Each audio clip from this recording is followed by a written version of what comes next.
अस्सलाम वालेकुम। तो आज आपका भाई एक बार फिर हाज़िर है एक नई कहानी के साथ। और आपने अक्सर जो है तो लोगों को बोलते हुए सुना होगा कि तकदीर का लिखा हुआ जो है तो वो कोई भी नहीं बदल सकता, और जो आपके नसीब में है आप उससे ज़्यादा नहीं कमा सकते और नहीं हासिल कर सकते। तो उसी से रिलेटेड एक कहानी है कि अल्लाह ने जो आपकी तकदीर में लिखा होता है और जो आपकी नसीब में लिखा होता है आप बहुत भी कोशिश कर ले, लेकिन आप जो है तो उसको नहीं हासिल कर सकते। तो 2015 के अंदर जब मैंने यूटी पेशावर से अपनी इंजीनियरिंग की डिग्री शुरू की, तो उसी टाइम जो है तो मैंने अपने वालिदैन को बोला कि मैं जो तो मास्टर्स के लिए जो तो मैं जर्मनी जाऊँगा।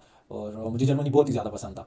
तो उसी टाइम जो है तो मैंने जर्मनी की जिस यूनिवर्सिटी में मैं एडमिशन करना चाहता था, RWTH आखन, जो लोग जर्मनी में हैं वो जानते हैं, जर्मनी की टॉप की यूनिवर्सिटीज़ के अंदर आता है। उसके डिपार्टमेंट से भी मैंने रब्ता शुरू किया कि मतलब क्या क्या रिक्वायरमेंट्स है, कौन से डॉक्यूमेंट्स मुझे चाहिए और क्या क्या चीज़ें मुझे चाहिए। तो ये अब 2015 की बात है। मैं प्लानिंग कर रहा था 2019 की, जब मुझे ग्रेजुएट होना था। 4 साल पहले की बात की मैं प्लानिंग कर रहा था 2015 के अंदर। मेरे अब्बू जो है तो वो भी मान गए कि सही है जो तुम्हारी वो, क्योंकि शुरू से ही ब्राइट स्टूडेंट था। माँ बाप जो थे तो खुश थे, मुतमईन थे, तो उन्होंने कहा सही है। अब 4 साल गुजर गए और अगस्त 2019 के अंदर जो है तो मैंने अपना थीसिस डिफेंड किया।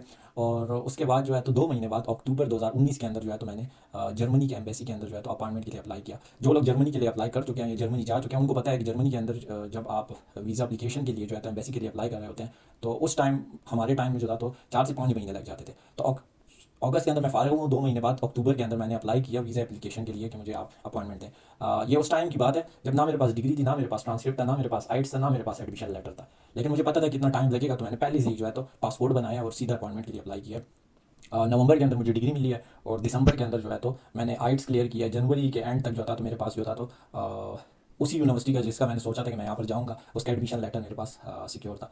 अब बात इस तरह होती है कि इसी दौरान जो है तो दिसंबर के एंड और जनवरी के शुरू में जो है तो कोविड शुरू हो जाता है। तो कोविड जैसे ही शुरू हुआ, हर तरफ हलचल सी मच गई और चलते चलते चलते चलते जून जुलाई का महीना आ गया। और अब मैं एक किस्म से डिप्रेशन की जोन में चला गया था, क्योंकि जब आपने एक चीज़ के बारे में प्लानिंग की होती है और फिर वो चीज़ उस तरह नहीं होती तो आपको अफसोस भी होता है और एट द सेम टाइम आप ज़रा से डिसअपॉइंट हो जाते हैं। तो मेरे साथ भी यही सीन था, ऊपर से कोविड भी था। तो इसी दौरान जो है तो मेरा एक दूसरा दोस्त है जो मेरे साथ इंजीनियरिंग में था, शफाहत।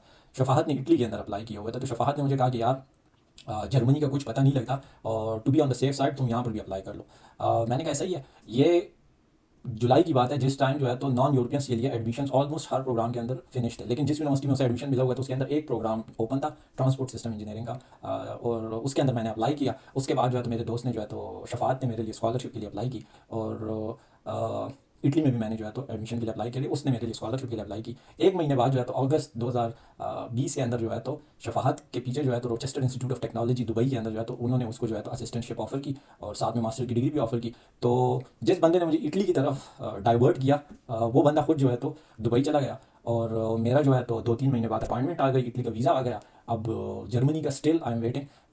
6 जनवरी 8 जनवरी 2021 को मेरी रोम की फ़्लाइट थी। क्योंकि उस टाइम मुझे ये रियलाइज़ हो चुका था कि यार अगर अल्लाह जो है तो आपके हक में जो है तो एक चीज़ को नहीं कर रहा, तो इसका मतलब है कि कुछ ना कुछ बेहतरी होगी। 8 जनवरी 2021 को जो है तो मेरी फ़्लाइट थी रोम की, जहाँ पर मेरी यूनिवर्सिटी थी। और 6 जनवरी 2021 को जो है तो मुझे जर्मन एम्बेसी से कॉल आई है कि 8 जनवरी को आप जो है तो आकर अपना वीज़ा एप्लीकेशन सबमिट करें। उस टाइम जो है तो मेरे अबू मुझे यही कह रहे थे कि मतलब अगर करते हो सही है, लेकिन मतलब ये किस्म से नाशुक्री में आएगा, क्योंकि इस टाइम तुम्हारे पास स्कॉलरशिप भी है, वीज़ा भी तुम्हारा आया हुआ है, और अब अगर तुम नहीं करते तो वो है। मैंने कहा सही है, इटली आया हूँ।